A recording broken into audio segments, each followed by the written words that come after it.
just placed down a pretty little fence in front of the house that he built in a Monster Hunter game. Okay, I'm very confused by what's going on here. Hello, my fellow hunters, and welcome to more Monster Hunter Outlanders, where we've had a huge amount of new reveals, like a lot, like monsters, mechanics, a interview with the dev, a whole load of confirmed stuff we kind of thought was going on, but now we know for surezies, and, I mean, how can I put this? Your hunter is gonna chop down a tree for one to build a house! I cannot tell if I am looking at that like, oh, base building in a Monster Hunter game?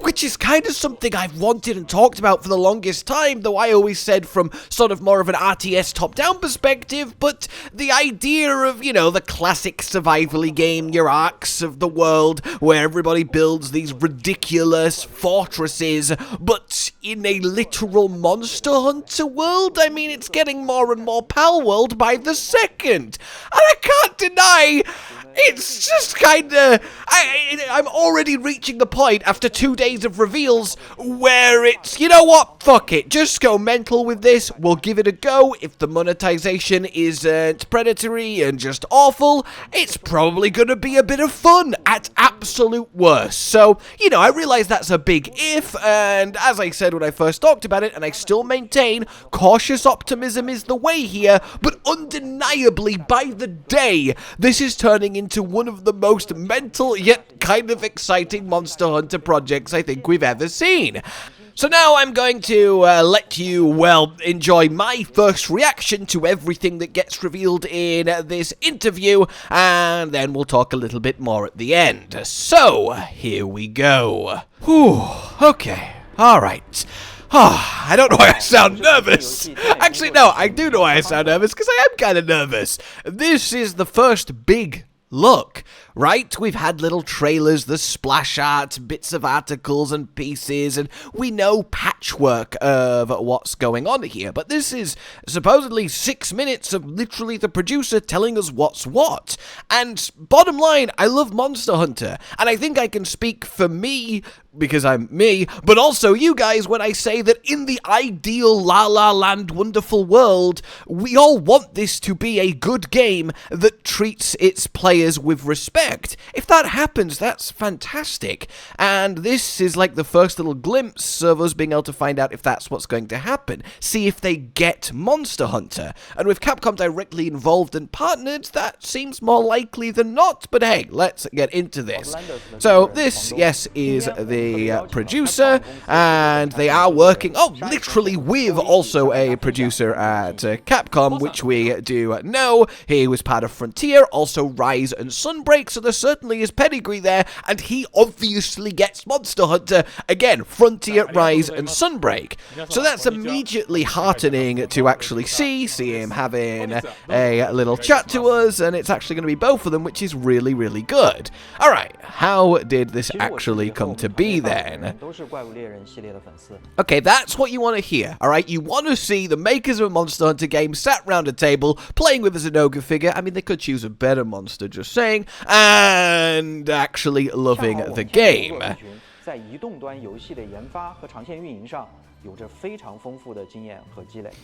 That is true. They do have a fairly impressive portfolio, at least success-wise, even if you don't like the individual games. I love the big Nergy figure just dominating the center of the table. Okay. I mean, that, again, is positive. And look, they want to bring joy to Monster Hunter fans. And yes, they're not going to sit down in video like this and go, we want to milk them all dry, every zenny! But I think benefit of the doubt when Capcom is literally like a Capcom producer is sat in the room helping make this game, I think there is an element of, yeah, I will see what they've done, I will try this game, I will be honest and fair and report back to you guys if and when I get to do that, and we will go from there. But everything we've seen so far, I mean, yeah, it's definitely something I at least want to be fun. And yeah, I do think that is a big thing. This is going to be quite the gateway to a lot of people for Monster Hunter, because you can't physically have the type of complex hunting controls that Monster Hunter has on mobile. It just doesn't work. So there will be simplified controls, as we do know, and I think it might be a really nice, easy gateway to some proper monster hunting.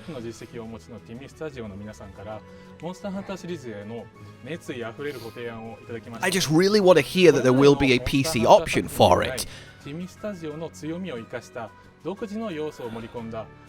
And knowing that the characters are going to be their own characters that we can swap to, which kind of does give me gacha concerns. But so far, from what I've seen, it's like they're painting it as specific Outlanders, because we are called Outlanders, not Hunters here. And you actually get them as proper characters. There's not like 1,000 of them to randomly get, you know. Though, admittedly, I don't really do a lot or kind of any gacha stuff, so that might be a naive feeling there. The question is, with Capcom involved, is this going to be like full canon to the actual Monster Hunter world? I mean, they've got the world lore book there. I do really like the little owl thing, though. I have a soft spot for that, I can't deny. It's so ridiculous for a mobile game. Like, it is so pretty. Like, you totally could get something out of this on PC. Even the little monkey guy, I think, is really adorable. Okay. Kept as much of the Monster Hunter series, well-refined gameplay as possible. Obviously, you know, adapted to mobile. And then we immediately get a little bit of Diablos. So we get this open world, we know that. And then, yes, the original characters. How story it will be, I'm not sure. Supposedly there is like a little intro narrative, but I have a feeling it might be more just kind of do your thing. And actually seeing this happen, and yes, hey, Diablos confirmed, along with the dead Kestodon there. The dual blades against the Barioth. It's still really upsetting to me that Greatsword is, as of yet, not even confirmed to be in this game, so we'll watch that space. I mean, you can't deny the actual literal hunting clips that we're seeing look like actual hunting clips. The hunting grounds include forests, swamps, and deserts. They seem to be the three major biomes. That is very much true. What monsters were flying in the distance? That's really hard to tell. Are they winged drakes? Or maybe Rathians? That's near impossible. I do love that they've given Anjanath the Devil Joe kind of hold the small thing in its mouth. I think that's really fun and something Anjanath could totally do. And I have to admit, I really do like the environments. Yes, they're a little bit more kind of generically natural environments, but that's not a bad thing for Monster Hunter. Wilds is kind of going wonderfully crazy, and I adore it, but I will never not like seeing big open natural spaces for a Monster Hunter game. They're all connected. We know there is just the map, the forest in the middle, the desert on the left, the swamp on the right, I believe. And we even got weather and day and night cycles. That was your Titsuyuku armor. And then we've got a little bit of Toby Kadechi. Oh, even Jagras having a little nom on your app. Sorry, what did I just... hang on. Okay, I'm going to put that out of my mind, what I just saw a couple frames of. Okay, yeah, so local climate and ecosystem, so there is cycles of everything. Diablos armor, looking good. The hunter reacting to it is nice. And yeah, just seeing Anjanath do the turf war, scraping at Jagras Drown, and presumably that does confirm actually turf wars do happen. Longsword there, of course. Regular little Jagras, well, giving that Aptodoff the worst day of its life. Even a little Gadulaka camp in like a high up cave with the fire. I mean, it's there, isn't it? The ruins in the background that look very, you know, inviting to explore. The actual environment does look dense, detailed, and populated, not just wide open plains with, you know, loads of monsters milling about very artificially, almost MMO-y. It seems like the natureness has at least bled through a little bit. Oh my god! Is he chopping down a tree? We're developing new crafting elements and other features. He's not chopping down a tree. He's got an Is it gonna be like survival? Like gather race, like punch rock and tree, get rock and wood build? Are we gonna build? Can we build? Oh no, maybe the wood is for the contraptions that we saw, like the cannon, and they fire your hunter into the distance and start gliding. That's the kind of resources for them. That makes a lot more sense. Okay, no, we do. We just. I honestly, even just saying, I don't even know what that laugh is supposed to represent. It's incredulous. It's surprise. Is that something that belongs in a more regular Monster Hunter game? But also, there is immediately a healthy dose of, hell yeah, I want to build my own wooden castle in the middle of an open world hunting map and go hunting. I mean, Ark Survival evolved, but it's a Monster Hunter, and ironically, they do have Monster Hunter skin mods there, but still, you've even got stuff like the little cactus plant and the little pottery, clearly the bed. Maybe the bed is your sleep at night, skip the night, respawn point. Maybe it's literally survival like your sort of classic modern survival games. Again, Pal World being the latest, biggest example. Clearly an item chest there, but pure decorational pieces. That's so fascinating. And so intriguing. I mean, Monster Hunter's not done anything like this at all. Look, I'll be honest, guys, by the second this game is getting more and more intriguing. I pray that it is playable in a way that isn't predatory, because while we think there is going to be a sort of energy-based hunting system, it's really interesting, this. It really is. And I keep saying interesting, but I think it really is the best word here. That's crazy. Is that... Okay, that's just Wild Hearts. That's just literally the Wild Hearts grapple and zipline. Not that I'm complaining, as it's quite a cool way to get around, but it seems they have taken healthy, let's call it inspiration, from Wild Hearts' Karakuri contraptions, and I'm not mad at it, even if it is quite blatant. Rafa's armor, even the fan jet to get into the air with the glider. Was that a Tetranodon down there? No, it just kind of looks like it. The little rock next to the Aptonoff. It almost looks like the Tetranodon training dummy.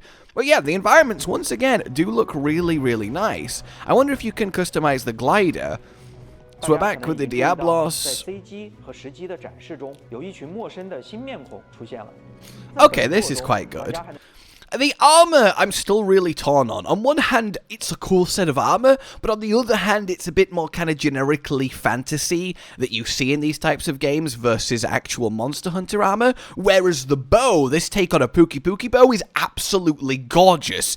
So I feel like it really much reflects the game that we're looking at here. This speed sliding is incredible to me, it really is. I mean, movement systems are never going to be a bad thing if they've done well. Rise and Sunbreak gave us high movement and action and speed hunting, and clearly this is taking a little bit of inspiration from that. The kind of crystal things in the background, which can affect the Rathian. There's the purple mode, the crystal mode. I wonder if it's going to affect other monsters too. And I really want to see the flagship, the monster in the logo, the blue glowy monster through the clouds in the trailers. So you choose your own characters from a new lineup of characters. So it is going to be, well, acquire them and then control them. And again, these freaking goddamn jewel blades are so perfect. But then again, the armor set is, if you didn't tell me it was Coolio by having the jewel blades there, would I know without Monster Hunter context? And I think the armor sets are always iconic that you kind of would know, but you also can't deny these are some of the sickest jewel blades designs ever. Even have a little head on them, which Cotton, of course, would love, and Cotton will know about this game. He will talk to you about it probably soon. He's already blind enough for Wilds. I don't think I have it in my heart to do it to him again. We'll see as it develops, but at least for now, he's going to be up to speed. Come from distinct origins, and appreciations and personalities vary. So personalities, so we might actually get some dialogue, interaction, talking. And I wonder if they'll have unique skills on the weapons that they're using that you can't as the hunter use. Lance dude here is very, very cool. Like, he looks phenomenal. And I love that take on a Baroth Lance. And then we have the buddies. So we have our lovely little owl dude, the new monkey, and the palico. Can you have all three with you at once? And this is interesting to me, because that Palico was about to run up and slap the Anjanath. We saw it as a clip. Is Prowler going to be in, well, Outlanders? We know you can take direct control of your buddies, at least in some sense, so maybe something akin to it. I mean, we've seen swimming. It's just kind of all here. Look, there you go. Like, they just ran up and slapped the Anjanath down. Is that just cinematically, or are you making that happen? It's really, really interesting. So, of course, they do the usual support in hunting and gathering.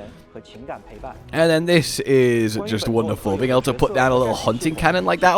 Okay, yeah, this, controlling the bird, like the camera's moved to it. This is live gameplay, and then the bird is screeching. It's making musical notes appear in the air. The hunter is firing these awesome triple green smoke arrows, which is really, really neat. And I assume the owl and its screeches will either buff you or debuff the monsters. Kind of like a hunting horn owl is the vibe that I get from it, and then we'll find out more in the future, of course. But look, I can't deny this contraption type vibe is really cool for Monster Hunter. Especially if they are going for you're not a hunter, you're an outlander, things are different here. Does feel a little bit wire buggy, a very unique way of doing things, unique to this land, and yeah, look, a unique gameplay experience, and I definitely think they have captured that so far. Alright, Palumu, Odogaron, features some weapons armor for the best entries, so there'll be new elements, so that's very good to know. It's the fun, familiar actions of the Monster Hunter game. So, bear off. And again, the environments, every time they come up. Demon mode, the dodging, and I mean, it looks very smooth and hunty for a mobile game. Even then, I feel like I don't need to really add the for a mobile game.